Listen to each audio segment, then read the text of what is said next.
Bine v-am găsit, bine v-am regăsit, dragilor din Zodia Taur, oriunde v-ați afla.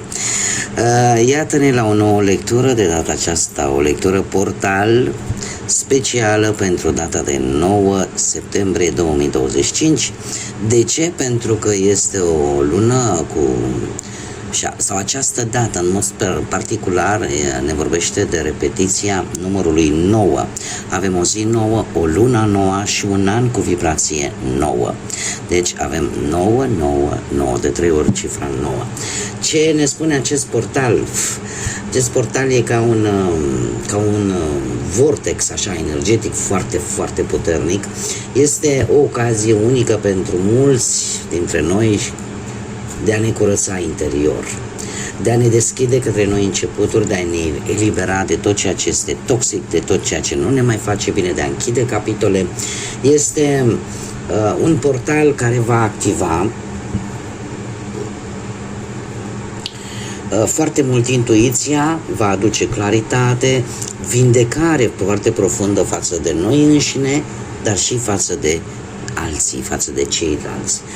După cum bine știm, septembrie este o lună foarte intensă, are foarte multe retrogradări, are de asemenea două eclipse majore, una prin care tocmai ce am trecut am avut o eclipsă de lună în Pești, care a avut loc pe noaptea între 7-8 septembrie, și vom mai avea o eclipsă parțială de soare în Fecioară pe data de 21 septembrie.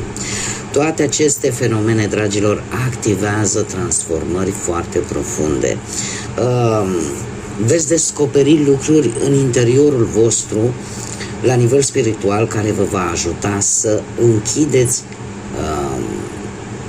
anumite situații necesare pe diverse domenii de activitate ale vieții.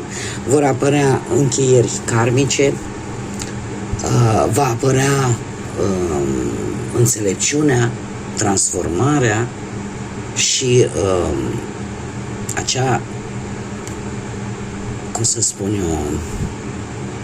acel lucru care ne face să gândim un pic, să vedem lucrurile un pic mai matur, un pic mai serios.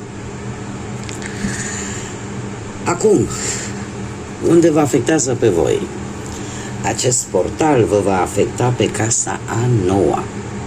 Casa noua care ne vorbește despre curiozitățile voastre, despre găsirea unor răspunsuri, despre poate schimbare de credințe, de ce nu, despre evenimente religioase sau academice care pot veni în viața voastră, despre călătoriile lungi sau despre tot ceea ce este legat de vacanțe în general. Așa că, dragilor, focusul vostru în această perioadă va fi mai mult pe dezvoltare personală, pe călătorii, pe studiu, iar recomandarea cu care vine acest portal este aceea de a renunța la convingeri vechi, care pe voi vă limitează și nu vă lasă să vă dezvoltați la capacitatea voastră reală pe cât puteți voi și veți observa poate mult mai bine de unde și cum puteți învăța lucruri noi care să vă ajute și care să vă ajute în dezvoltarea asta personală. Și acum, haideți să vedem. Am încropit aici o lectură portal, așa se numește, și să vedem în așa fel încât să vedem care este provocarea principală, de ce anume te poți elibera, ce poți învăța, care este darul portalului și cum se va așterne noul drum după trecerea prin acest portal pentru dragii mei din Taur sau pentru toți cei care aveți nu numai soarele, ci și ascendentul, luna, Venus în această zonă. Ca de fiecare dată vreau să nu uitați că voi sunteți cei care vă construiți viitorul, iar această lectură este totuși o lectură generală. Vă rog să luați decât acele mesaje care vor rezona cu voi. Iar restul, ca de fiecare dată, eliberați-le în univers, pentru că sigur sunt pentru alte energii care într-o mai mică sau mai mare măsură au o legătură cu zodia Taur. Haideți să vedem care este provocarea principală, dragilor. Provocarea principală pentru voi este că trebuie să lăsați în urmă comoditatea. Trebuie să lăsați în urmă comoditatea și siguranța că lasă, că e bine și așa, pentru că viața vine cu lucruri bune pe care puteți să le pierdeți tocmai din această oarecare rutină sau comoditate. Acest 4 de cupe îmi vorbește tare mult de faptul că de multe ori siguranța de sine e posibil să nu vă ajute atât de tare, iar provocarea principală cu care vine acest portal este tocmai asta, că te pune într-o atitudine statică, în așa fel încât să nu vezi oportunitățile.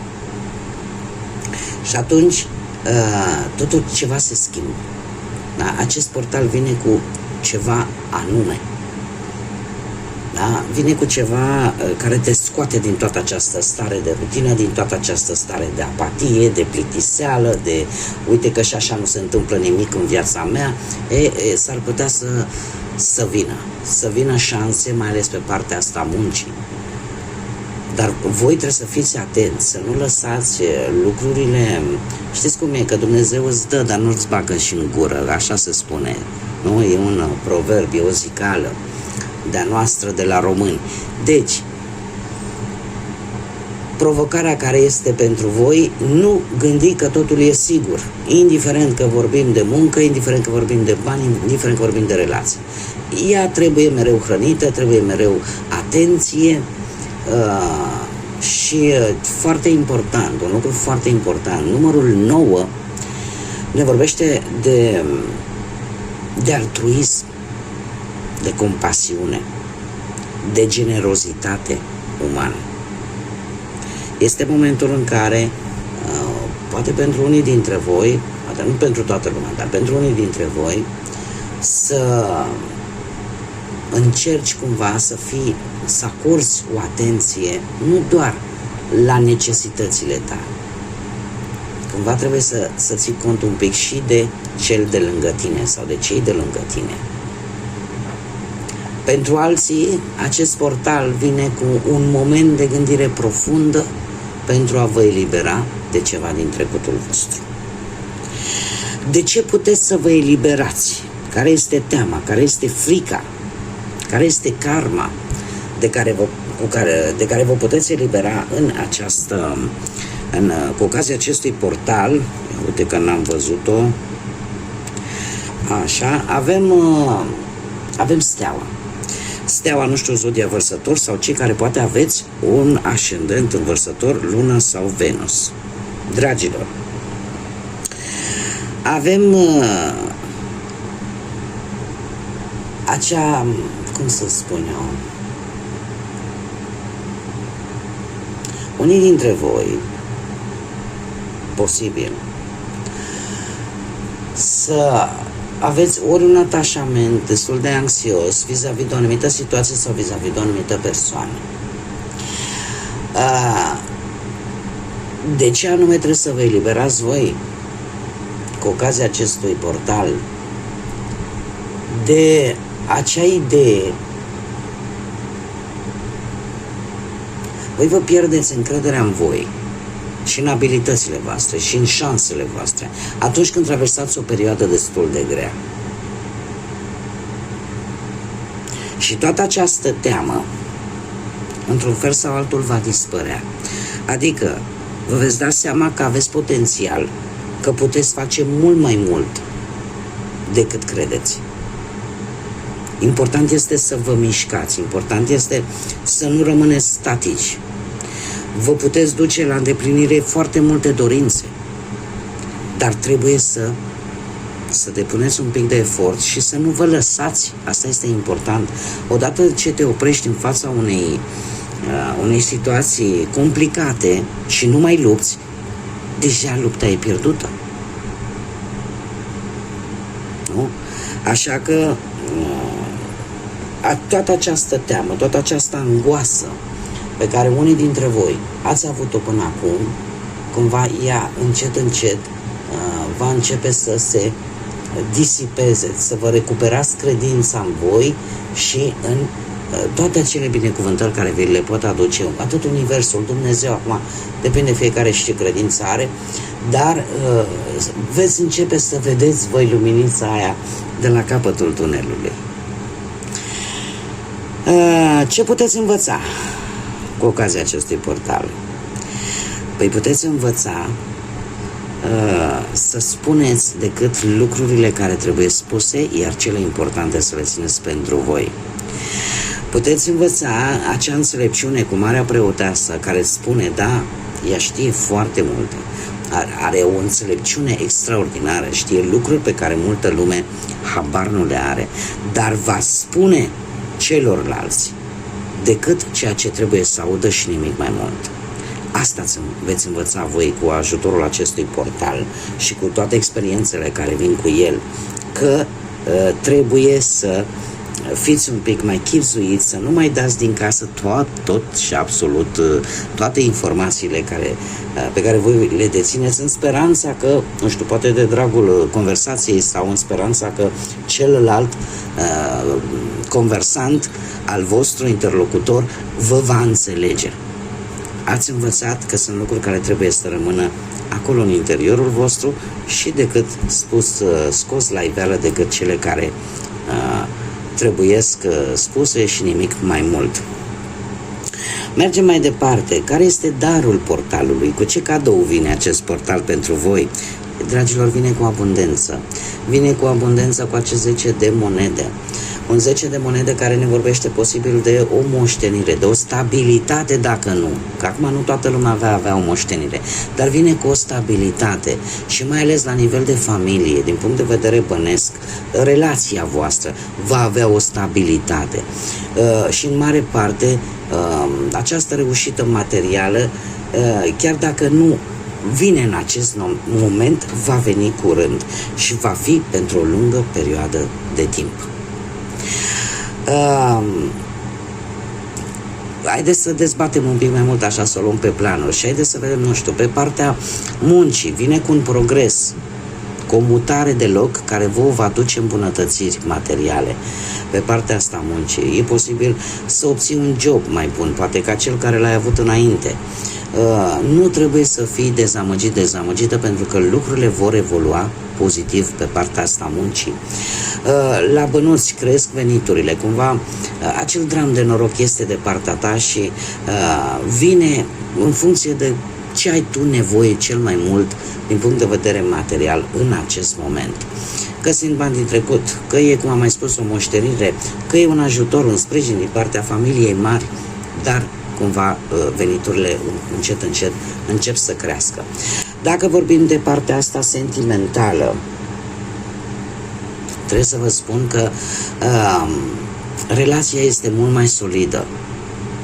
Relația este mult mai solidă cu interese materiale comune. Iar cei care sunteți singurei, apare cineva posibil cu o situație bănească destul de interesantă. Acum, care sunt pașii de urmat? Ce vine după trecerea prin acest portal? Și vine exact ceea ce îl și califică, da, despre ce am vorbit chiar la începutul lecturii, un 8 de cupe, care ne vorbește de eliberarea de tot stresul, de toate stările interioare pe care voi le-ați avut până acum. 8-ul de cupe este ne vorbește în mod clar și specific de faptul că vrei să te îndepărtezi cât mai mult pentru a te simți în siguranță, să te îndepărtezi de tot ceea ce nu mai dă randament, de acele relații în care tu ai investit poate foarte mult și nu ai primit nimic în schimb sau ai primit prea puțin. Cumva să abandonezi ceva care îți vei da seama de fapt că nu-ți mai folosește. Că e poate un loc de muncă care nu mai prezintă interes pentru că poate nu mai plătit sau apar tot felul de probleme. Sau dacă vorbim de decizia de a finaliza poate o relație, da? Pentru că ești decepționat, îți dai seama că ceva trebuie să se termine indiferent cum. Pentru că nu mai are același nucleu, nu mai are aceeași nu mai dă același randament. Cei care sunteți singurei, se pare că și în perioada imediat următoare căutarea voastră e posibil să continue, chiar dacă, după cum bine am văzut, apare șansa la un moment dat să vină cineva și cu bănuți. Este, ca să zicem așa, darul acestui portal. Dar, din câte văd eu aici, nu știu dacă e exact ceea ce voi căutați. Acum, haideți să vedem și ce mesaj au îngerii pentru voi, dragilor, chiar dacă unii dintre voi nu credeți în ei. Eu îmi fac datoria să vă spun care este mesajul, de fapt este esențial. Și ne spune așa: schimbare de direcție. Ceea ce se întâmplă este că vei primi fructele proprii tale voințe de a-ți deschide inima către iubire și către sfaturilor noastre divine. De acum înainte nu trebuie să te mai preocupi, pentru că vei fi în siguranță, mergi pe acest drum și vei obține tot ceea ce tu îți dorești. Este de fapt ceva ce probabil va veni până la sfârșitul anului, după trecerea prin acest portal, o schimbare totală de direcție, în care lucrurile se vor întâmpla tocmai pentru că voi veți schimba ceva în interiorul vostru. Da? Veți schimba ceva în interiorul vostru, iar lucrul ăsta te va ajuta să mergi înainte, să încerci să nu te mai preocupi pentru orice lucru, pentru că te vei simți oarecum în siguranță. Este un îndemn de a merge pe acest drum și de a obține tot ceea ce tu îți dorești. Bun, dragilor, cam atât am avut pentru voi, pentru că ocazia acestui portal, cu scuzele de rigoare pentru toți abonații mei care m-au așteptat aceste zile și nu am fost din mai multe motive, dar a fost așa un amalgam de emoții foarte puternice și de situații foarte puternice prin care am trecut în această ultimă săptămână. Sunt acum alături de voi, mă bucur să vă am alături și desigur nu uitați că am nevoie desigur ca de fiecare dată de sprijinul vostru prin intermediul like-urilor, distribuirilor și comentariilor voastre. Invit pe toți cei care încă nu s-au abonat să o facă dacă ați rezonat. Dacă vă plac lecturile mele, nu ezitați, abonați-vă, este gratuit.